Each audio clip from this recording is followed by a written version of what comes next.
ಮದ ಅಂದರೆ ಏನು, ಮತ್ಸರ ಅಂದರೆ ಏನು ಅಂತ ನೋಡುವಾಗ, ಮದ ಅಂದರೆ ಗರ್ವ, ಅಹಂಕಾರ. ನಮ್ಮ ಭಾಷೆಯಲ್ಲಿ ಹೇಳಬೇಕಾದ್ರೆ ಸೊಕ್ಕು ಅಂತಾರೆ ನೋಡಿ. ಮದ ಅಂದರೆ ಸೊಕ್ಕು, ಗರ್ವ. ಎರಡನೇದಾಗಿ ಮತ್ಸರವು. ಮತ್ಸರ ಅಂದರೆ ಅಸೂಯೆ, ಹೊಟ್ಟೆ ಕಿಚ್ಚು. ಯಾರಾದರೂ ಒಳ್ಳೆ ರೀತಿಯಲ್ಲಿ ಅಭಿವೃದ್ಧಿಯಾದಾಗ, ಇಲ್ಲ ಈ ಸಮಾಜದಲ್ಲಿ ಒಂದು ಉನ್ನತ ಸ್ಥಾನದಲ್ಲಿ ಒಳ್ಳೆ ಭಕ್ತಿ ಮಾರ್ಗದಲ್ಲಿ ನಡೆದಾಗ ಅವ್ರ ಮೇಲೆ ಹೊಟ್ಟೆ ಕಿಚ್ಚು ಪಡ್ತಾ ಇರ್ತಾರೆ. ಇದು ಮನುಷ್ಯರ ಮಧ್ಯದಲ್ಲಿ ನಡೀತಾ ಇದೆ ಪ್ರಿಯರೇ. ತಂದೆಯಾದ ದೇವರು ತನ್ನ ಮಕ್ಕಳಾಗಿರುವಂಥ ಭೂಮಿಯ ಮೇಲೆ ಹುಟ್ಟಿರುವಂಥ ಸರ್ವ ಮಾನವರನ್ನು ಕುರಿತು ಎಚ್ಚರಿಕೆ ತಗೊಂಡು ಅನೇಕ ವಿಷಯಗಳನ್ನು ಸತ್ಯವೇದ ಗ್ರಂಥದಲ್ಲಿ ಬರೆಸಿದ್ದಾರೆ. ತಂದೆಯಾದ ದೇವರು ಬರೆಸಿರುವಂಥ ಪ್ರತಿ ಮಾತುಗಳನ್ನು ಆಲೋಚನೆ ಮಾಡುವಾಗ ಆತ್ಮಿಕವಾಗಿಯೂ ಭೌತಿಕವಾಗಿಯೂ ಆರೋಗ್ಯಕರವಾದಂಥ ಮಾತುಗಳು. ಈ ಭೂಮಿಯ ಮೇಲೆ ಹುಟ್ಟಿರುವಂಥ ಸರ್ವ ಮಾನವರನ್ನು ಕುರಿತು ದೇವರು ಆಲೋಚನೆ ಮಾಡಿ ತನ್ನ ಭಕ್ತಾದಿಗಳ ಮೂಲಕ ಸತ್ಯವೇದ ಗ್ರಂಥವನ್ನು ಬರೆಸಿದ್ದಾರೆ. ಬರೆಸಿರುವಂಥ ಪ್ರತಿ ಮಾತುಗಳನ್ನು ಆಲೋಚನೆ ಮಾಡುವಾಗ ಒಂದು ರೀತಿಯಲ್ಲಿ ಭೌತಿಕವಾಗಿ ಆಗಿರ್ಬೋದು, ಇನ್ನೊಂದು ರೀತಿಯಲ್ಲಿ ಆತ್ಮಿಕ ರೀತಿಯಲ್ಲಿ ಆಗಿರ್ಬೋದು. ಎರಡೂ ರೀತಿಯಲ್ಲಿ ಆರೋಗ್ಯಕರವಾದಂಥ ವಿಷಯಗಳನ್ನು ತಂದೆಯಾದ ದೇವರು ಸತ್ಯವೇದ ಗ್ರಂಥದಲ್ಲಿ ಬರೆಸಿದ್ದಾರೆ. ಭಕ್ತರ ಮೂಲಕ ಆರೋಗ್ಯಕ್ಕೆ ಒಳ್ಳೆಯ ವಿಷಯವಾದಂಥ ಸಂಗತಿಗಳು. ಈ ಮಾನವ ಸಮಾಜದಲ್ಲಿ ಕೆಲವು ಕೇಳ್ತಾ ಇರ್ತೀವಿ, ಆರೋಗ್ಯಕ್ಕೆ ಹಾನಿಕರವು ಇದು ಅಂತ. ಯಾವುದು? ಮದ್ಯಪಾನಗಳು. ಈ ಮದ್ಯಪಾನಗಳನ್ನು ಸೇವಿಸುವುದರಿಂದ ಆರೋಗ್ಯಕ್ಕೆ ಹಾನಿಕರ. ಏನು ನೋಡಿ, ಮಾನವ ಸಮಾಜದಲ್ಲಿ ಯಾವುದ್ಯಾವುದು ಆರೋಗ್ಯಕ್ಕೆ ಹಾನಿಕರವಾಗಿದೆ ಏನ್ರಿ? ಮದ್ಯಪಾನ, ಧೂಮಪಾನ. ಅದೇ ರೀತಿಯಲ್ಲಿ ಈಗಿನ ಕಾಲದಲ್ಲಿ ಪ್ರಿಯರಾದ ದೇವರ ಮಕ್ಕಳಿರ ತಿನ್ನುವಂಥ ಆಹಾರ ಪದಾರ್ಥಗಳಲ್ಲಿ ಕೂಡ ಇಂಥದ್ದು ತಿಂದಾಗ ನಿಮಗೆ ಆರೋಗ್ಯಕ್ಕೆ ಧಕ್ಕೆ ಉಂಟಾಗುತ್ತೆ, ಜಾಗ್ರತೆ ಅಂತ ಕೆಲವು ಮಂದಿ ವೈದ್ಯರು ಹೇಳುವಂಥದ್ದನ್ನು ನಾವು ಗಮನಿಸ್ತಾ ಇರ್ತೀವಿ. ಇಂಥ ಆಹಾರಗಳನ್ನು ತಿನ್ನಬೇಕು, ಇಂಥ ಆಹಾರಗಳನ್ನು ತಿಂದರೆ ನಿಮಗೆ ಆರೋಗ್ಯವಾಗಿರುತ್ತೆ, ನಿಮ್ಮ ದೇಹದಲ್ಲಿ, ನಿಮ್ಮ ಪ್ರಾಣಕ್ಕೆ ಅಂತ. ಇಂಥ ಆಹಾರವನ್ನು ತಿಂದಾಗ ನಿಮಗೆ ಒಳ್ಳೆ ರೀತಿಯಲ್ಲಿ ಆರೋಗ್ಯ ಇರುತ್ತೆ, ಇನ್ನು ಇಂತಿಂಥ ಆಹಾರವನ್ನು ತಿಂದಾಗ ನಿಮ್ಮ ಆರೋಗ್ಯವನ್ನು ನಾಶ ಮಾಡ್ಕೊಳ್ತೀರಾ ಅಂತ. ಎಂತೆಂಥ ಆಹಾರ ಪದಾರ್ಥಗಳು ಈ ಮಾನವ ಸಮಾಜದಲ್ಲಿ ನಾವು ನೋಡ್ತಾ ಇದ್ದೀವಿ, ತಿಂತಾ ಇದ್ದೀವಿ, ಆರೋಗ್ಯವನ್ನು ಕೆಡಿಸ್ಕೊಳ್ತಾ ಇದ್ದೀವಿ. ಆರೋಗ್ಯವನ್ನು ಸರಿಪಡಿಸ್ಕೊಳ್ಳೋದಕ್ಕೆ ಇನ್ನೂ ಅನೇಕ ಪ್ರಯತ್ನಗಳನ್ನು ಮಾಡ್ತಾ ಇರ್ತೀವಿ. ಇದು ಭೌತಿಕವಾಗಿ ನಡೀತಾ ಇದೆ. ಪ್ರಿಯರಾದ ದೇವರ ಮಕ್ಕಳಿರ, ಈ ಆರೋಗ್ಯವನ್ನು ಹಾಳು ಮಾಡುವಂಥ ಸಂಗತಿಗಳೇ ಮತ್ಸರವು. ಈ ಮತ್ಸರದಿಂದ ಮನುಷ್ಯನು ತನ್ನ ಆರೋಗ್ಯವನ್ನು, ಅಂದರೆ ದೇವರು ಕೊಟ್ಟಿರುವಂಥ ಆರೋಗ್ಯವನ್ನು ಹಾಳು ಮಾಡ್ಕೊಳ್ತಾ ಇದ್ದಾನ. ದೇವರು ಹೇಳಿರುವಂಥ ಮಾತು ನಿಜ. ಖಂಡಿತವಾಗಿ ಮನುಷ್ಯನು ಆರೋಗ್ಯವನ್ನು ಹಾಳು ಮಾಡ್ಕೊಳ್ತಾ ಇದ್ದಾನೆ. ಎರಡು ರೀತಿಯಲ್ಲಿ, ಒಂದು ಭೌತಿಕ ರೀತಿಯಲ್ಲಿ ಆರೋಗ್ಯವನ್ನು ಹಾಳು ಮಾಡ್ಕೊಳ್ತಾ ಇದ್ದಾನೆ, ಇನ್ನೊಂದು ಆತ್ಮಿಕ ರೀತಿಯಲ್ಲಿ ಕೂಡ ಆರೋಗ್ಯವನ್ನು ಹಾಳು ಮಾಡಿಕೊಂಡು ರೋಗಿಯಾಗಿ ಕೊನೆಯದಾಗಿ ಪಾತಾಳಕ್ಕೆ, ನರಕ ಹಂಗೆ ಹೋಗ್ತಾ ಇದ್ದಾನೆ ಮನುಷ್ಯ. ಅದನ್ನು ಸರಿಪಡಿಸ್ಕೋಬೇಕು ಅಂತ ದೇವರು ಎದುರು ನೋಡ್ತಾ ಇದ್ದಾನೆ. ಗಮನಿಸ್ರಿ, ಪ್ರತಿಯೊಬ್ಬರು ಮನುಷ್ಯನ ಜೀವನದಲ್ಲಿ ಆಲೋಚನೆ ಮಾಡುವಾಗ ಏನ್ರಿ, ಮನುಷ್ಯನಲ್ಲಿ ಇರಬೇಕಾದಂಥ ಗುಣಗಳು ಇಲ್ಲದೆ ಆರೋಗ್ಯವನ್ನು ಹಾಳು ಮಾಡುವಂಥ ಗುಣಗಳು ಏನ್ರಿ, ನಾಶನಕ್ಕೆ ಹೋಗುವಂಥ ಗುಣಗಳನ್ನು ತುಂಬಿಸಿಕೊಂಡು ಜೀವಿಸ್ತಾ ಇದ್ದೀವಿ. ಅದಕ್ಕೆ ತಂದೆಯಾದ ದೇವರು ಭಕ್ತರ ಮೂಲಕ ಎಚ್ಚರಿಸಿರುವಂಥ ಮಾತುಗಳನ್ನು ನಾವು ಗಮನಿಸೋಣ. 1 ಪೇತ್ರನು ಬರೆದ ಪತ್ರಿಕೆ 2ನೇ ಅಧ್ಯಾಯ 1ನೇ ವಚನ 2ನೇ ವಚನವನ್ನು ಪ್ರತಿಯೊಬ್ಬರೂ ಆಲೋಚಿಸಬೇಕು.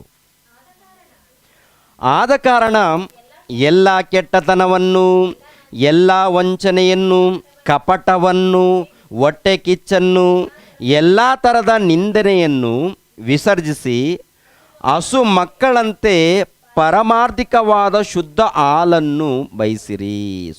ಶುದ್ಧ ಹಾಲನ್ನು ಯಾವುದಕ್ಕೆ ಹೇಳ್ತಾ ಇದ್ದಾನೆ? ಈ ವಚನದಲ್ಲಿ ಇರುವಂಥದ್ದು ಏನಂದರೆ ಆತ್ಮಿಕವಾದಂಥ ವಿಷಯವನ್ನು ಹೇಳ್ತಾ ಇದ್ದಾನೆ. ಭೌತಿಕವಾಗಿ ನೋಡುವಾಗ ಆರೋಗ್ಯಕರವಾದಂಥ ಆಹಾರಗಳನ್ನು ಖಂಡಿತವಾಗಿ ಪರಿಶೋಧನೆ ಮಾಡಿ ತೆಗೆದುಕೊಳ್ಬೇಕು, ಸೇವಿಸಬೇಕು. ಮತ್ತು ಆತ್ಮಿಕವಾದಂಥ ಆಹಾರವನ್ನು ಕೂಡ ತುಂಬ ಜಾಗ್ರತೆಯಿಂದ ಅರ್ಥ ಮಾಡ್ಕೊಳ್ಬೇಕಾಗತ್ತೆ.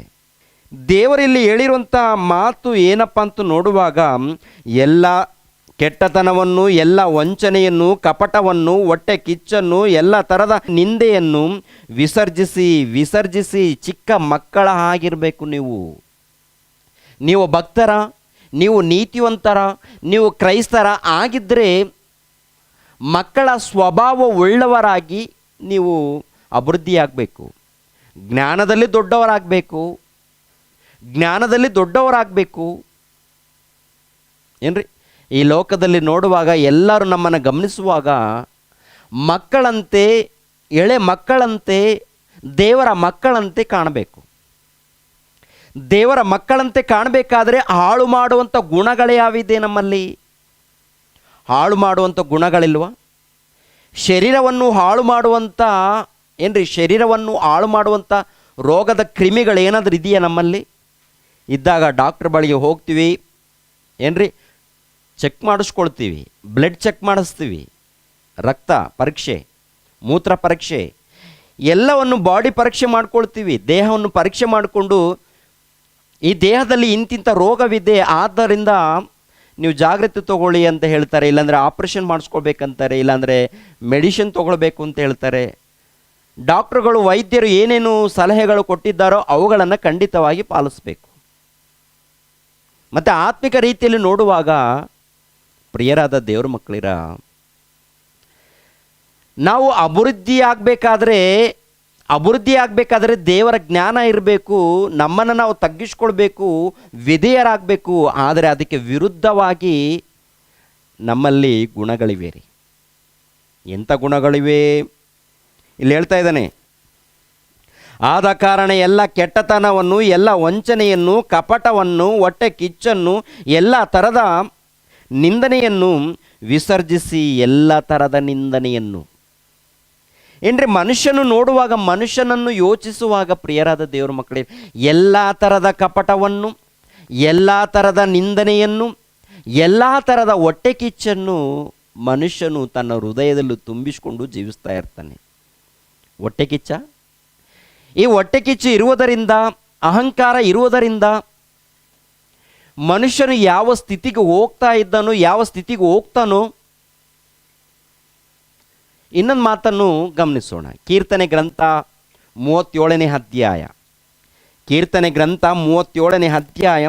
1ನೇ ವಚನ 2ನೇ ವಚನವನ್ನು ನೋಡಿ ಪ್ರಿಯರಾದ ದೇವರ ಮಕ್ಕಳಿರ. ಕೀರ್ತನೆ ಗ್ರಂಥ 37ನೇ ಅಧ್ಯಾಯ 1ನೇ ವಚನ 2ನೇ ವಚನವನ್ನು. ಕೆಟ್ಟ ನಡತೆಯುಳ್ಳವರನ್ನು ನೋಡಿ ಊರಿಗೊಳ್ಳಬೇಡ, ದುರಾಚಾರಿಗಳಿಗೋಸ್ಕರ ಹೊಟ್ಟೆ ಕಿಚ್ಚು ಪಡಬೇಡ. ಅವರು ಹುಲ್ಲಿನಂತೆ ಬೇಗ ಒಣಗಿ ಹೋಗುವರು, ಸೊಪ್ಪಿನ ಪಲ್ಯದಂತೆ ಬಾಡಿ ಹೋಗುವರು. ಅಂದರೆ ಎಲ್ಲ ಥರದ ಕೆಟ್ಟತನವು, ಎಲ್ಲ ಥರದ ದೂಷಣೆಯು, ಎಲ್ಲ ಥರದ ಹೊಟ್ಟೆ ಕಿಚ್ಚು ಅಂತ ಹೇಳಿದಾನೆ ನೋಡಿ. ಆ ಹೊಟ್ಟೆ ಕಿಚ್ಚು ಇದ್ದಾಗ, ಇಲ್ಲ ಕೆಟ್ಟತನವು ಇದ್ದಾಗ, ದ್ವೇಷ ಎನ್ನುವಂಥದ್ದು, ಕೋಪ ಎನ್ನುವಂಥದ್ದು ಇದ್ದಾಗ ಏನಾಗುತ್ತೆ ಅಂತ ಹೇಳಿದ್ದಾರೆ ಇಲ್ಲಿ ದೇವರು. ಅವರು ಹುಲ್ಲಿನಂತೆ ಬೇಗ ಒಣಗಿ ಹೋಗುವರು, ಸೊಪ್ಪಿನ ಪಲ್ಯದಂತೆ ಬಾಡಿ ಹೋಗುವರು. ಅಂದರೆ ಸಭೆಯಲ್ಲಾಗಿರ್ಬೋದು, ಇಲ್ಲಾಂದರೆ ಮನೆಯಲ್ಲಾಗಿರ್ಬೋದು, ಯಾರಾದರೂ ಒಬ್ಬ ಅಣ್ಣನು ಇಲ್ಲ ತಮ್ಮನು ಅಭಿವೃದ್ಧಿಯಾದಾಗ, ಒಳ್ಳೆ ರೀತಿಯಲ್ಲಿ ಇದ್ದಾಗ, ಒಳ್ಳೆ ಹೆಸರು ಪಡ್ಕೊಳ್ಳುವಾಗ ಏನು ಆಲೋಚನೆ ಮಾಡ್ತಾರೆ? ಎಂಥ ಆಲೋಚನೆಯಲ್ಲಿರ್ತಾರೆ? ಎಂಥ ಆಲೋಚನೆ? ಸಂತೋಷ ಪಡ್ತಾರೆ. ಸಂತೋಷ ಪಡೋರಿದ್ದರೆ ಒಳ್ಳೆಯದು, ಪರವಾಗಿಲ್ಲ. ಆದರೆ ಒಬ್ಬರು ಅಭಿವೃದ್ಧಿಯಾದಾಗ, ಇಲ್ಲ ಜ್ಞಾನದಲ್ಲಾಗಿರ್ಬೋದು, ಆತ್ಮಿಕವಾಗಿ ಆಗಿರ್ಬೋದು, ಅಭಿವೃದ್ಧಿಯಾಗುವಂಥ ಸಮಯದಲ್ಲಿ ಹೊಟ್ಟೆ ಕಿಚ್ಚು ಪಡುವಂಥ ಕೆಲವರು ಇರ್ತಾರೆ ಪ್ರಿಯರೇ. ಆ ಹೊಟ್ಟೆ ಕಿಚ್ಚಿಗೆ ಸಂಬಂಧಪಟ್ಟ ಇನ್ನೊಂದು ಪದ ಯಾವುದು? ಅಸೂಯೆ, ಮಸ್ತರ. ಈ ರೀತಿ ಇದ್ದಾಗ ಪ್ರಿಯರಾದ ದೇವರ ಮಕ್ಕಳಿರ, ಈ ಮಸ್ತರವು ಎನ್ನುವಂಥದ್ದು ಹೊಟ್ಟೆ ಕಿಚ್ಚು ಇದ್ದಾಗ ಯಾರಿಗೆ ಉಪಯೋಗವಾಗುತ್ತೆ, ಯಾರಿಗೆ ಒಳ್ಳೆಯದಾಗುತ್ತೆ ಅಂತ ನೋಡುವಾಗ, ಯಾರು ಮಸ್ತರ ಪಡ್ತಾ ಇದ್ದಾರೋ, ಯಾರು ಹೊಟ್ಟೆ ಕಿಚ್ಚು ಪಡ್ತಾ ಇದ್ದಾರೋ ಅವ್ರಿಗೇನೇ ಕೇಡಾಗುತ್ತೆ ರೀ. ಹುಲ್ಲಿನಂತೆ ಒಣಗಿ ಹೋಗ್ತಾರೆ, ಸೊಪ್ಪಿನಂತೆ ಬಾಡಿ ಹೋಗ್ತಾರೆ ಅಂತ. ಯಾರು ಇನ್ನೊಬ್ಬರ ಮೇಲೆ ಯಾರು ಹೊಟ್ಟೆ ಕಿಚ್ಚು ಪಡ್ತಾ ಇದ್ದಾರೋ, ಇನ್ನೊಬ್ಬರ ಮೇಲೆ ಯಾರು ಅಸೂಯೆ ಪಡ್ತಾ ಇದ್ದಾರೋ, ದ್ವೇಷಿಸ್ತಾ ಇದ್ದಾರೋ, ಕೋಪದಿಂದ ಇದ್ದಾರೋ, ಅವ್ರು ಏನಾಗ್ತಾರಂತೆ? ಹುಲ್ಲಿನಂತೆ ಒಣಗಿ ಹೋಗ್ತಾರೆ, ಬೇಗ ಒಣಗಿ ಹೋಗ್ತಾರೆ. ಅಂದರೆ ಆಲೋಚನೆ ಮಾಡಿ ಮಾಡಿ, ಹೃದಯದಲ್ಲಿ ಆಲೋಚನೆ ಮಾಡಿ, ಅಂದರೆ ಕೆಟ್ಟದ್ದನ್ನು ಆಲೋಚನೆ ಮಾಡಿ ಏನಾಗ್ತಾರಂದರೆ ಹುಲ್ಲಿನಂತೆ ಒಣಗಿ ಹೋಗ್ತಾರಂತೆ, ಸೊಪ್ಪಿನಂತೆ ಬಾಡಿ ಹೋಗ್ತಾರಂತೆ.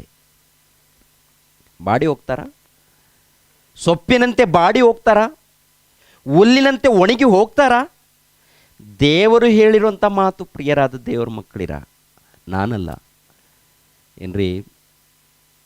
ಆ ರೀತಿ ಬಾಡಿ ಹೋದವರು ಯಾರಾದರೂ ಇದ್ದಾರಾ ಇಲ್ವಂತ ನೋಡುವಾಗ ಏನ್ರಿ, ಕ್ರೈಸ್ತ ಪೂರ್ವದಲ್ಲಿ ಪ್ರಾರಂಭದ ಮನುಷ್ಯರು ಇದ್ದಾರೆ. ಯಾರು? ಆದಾಮನು ಅವ್ವಳು. ಅವರಿಗೆ ಜನಿಸಿರುವಂಥ ಮಕ್ಕಳು ಯಾರು? ಕಾಯಿನನು ಹೇಬೇಲನು. ಕಾಯಿನನು ಹೇಬೇಲನ ಮಧ್ಯದಲ್ಲಿ ನಡೆದಿರುವಂಥ ಒಂದು ಘಟನೆ, ಒಂದು ಸಂಗತಿಯನ್ನು ಆಲೋಚನೆ ಮಾಡುವಾಗ, ಕಾಯಿನನು ಹೇಬೇಲನು ಇಬ್ಬರು ಕೂಡ ದೇವರಿಗೆ ಏನೋ ಕಾಣಿಕೆಯನ್ನು ತಂದುಕೊಟ್ಟಿದ್ದಾರೆ ಪ್ರಿಯರೇ. ಹೇಬೇಲನು ಬಂದು ಕುರಿ ಮೇಯಿಸುವವನು, ಕಾಯಿನನು ಬಂದು ಹೊಲದಲ್ಲಿ ವ್ಯವಸಾಯ ಮಾಡುವವನು. ಆಗಿರುವಾಗ ಹೇಬೇಲನು ಬಂದು